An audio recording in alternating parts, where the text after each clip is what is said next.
কাব্যের ঘর। কাব্যের ঘর একটি দ্বিতলা বিশিষ্ট স্থাপনা। এটির পিছনে একটি বেশ ইন্টারেস্টিং একটি গল্প রয়েছে, যেটি মূলত ল্যান্ড এরিয়া, এখানে যে জমির পরিমাণটা আছে সেটি এবং হচ্ছে ক্লাইমেট কনটেক্সটের সাথে সম্পর্কিত।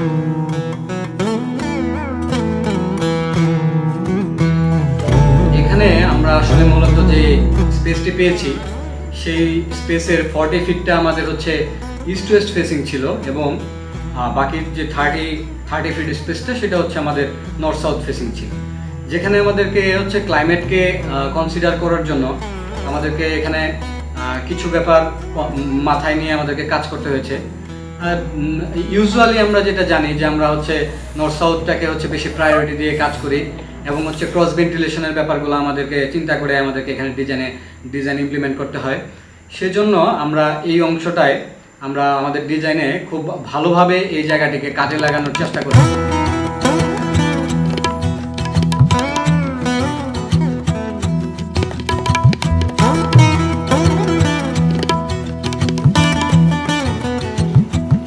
মূলত আমাদের ল্যান্ডটা এটাকে আমরা 3টি অংশে ভাগ করি, জোনগুলোকে আলাদা করি এবং এখানে আমরা যেটা চিন্তা করি যে আমাদের এইখানে এই পাশটায় এন্ট্রি, আমরা এখান থেকে একটা এন্ট্রি চিন্তা করি।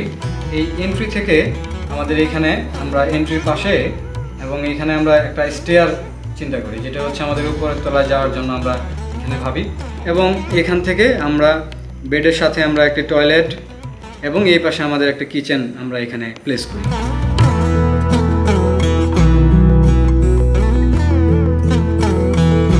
যেহেতু আমাদের এখানে ইস্ট ওয়েস্টের ফেসিংটা বেশি ছিল, সেজন্য এখানে আমরা হিটটাকে যাতে আমরা এখানে কমিয়ে নিয়ে আসতে পারি, সেজন্য আমরা ওয়েস্টে একটা 10 ইঞ্চি ওয়াল আমরা এখানে প্রোভাইড করি এবং আমরা ইস্টে একটা হচ্ছে আমরা চেষ্টা করি যে শেডিংয়ের জন্য আমরা হচ্ছে একটা ব্রিক জালি তৈরি করি, যেটি আসলে আমাদের বিল্ডিংয়ের সৌন্দর্যের পাশাপাশি আমাদের এখানে আমাদেরকে হিটটাও আমাদেরকে এখানে রিডিউস করায় এবং ওই একই আমাদের ওই যে প্যাসেজওয়েটা আমরা এখানে তৈরি করি সেটা দিয়ে গ্রামের যে আমরা জানি যে গ্রামে হয় লাকড়ির যে রান্নাটা হয় সেটা হচ্ছে বিল্ডিং থেকে একটু বাইরে হয়, যে কারণে আমরা এই জায়গায় এই প্যাসেজওয়েটার মাধ্যমে বাইরের যে কিচেন আছে সেখানে আমরা একটা সেকেন্ডারি এন্ট্রি এখানে আমরা নিয়ে আসি।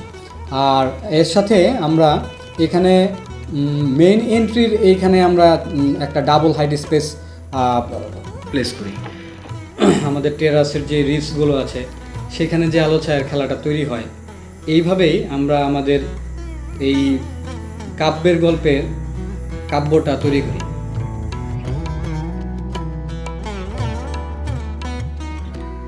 আমি রুকনুজ্জামান, প্রধান স্থপতি, ডিজাইন ওয়ার্কস স্টুডিও।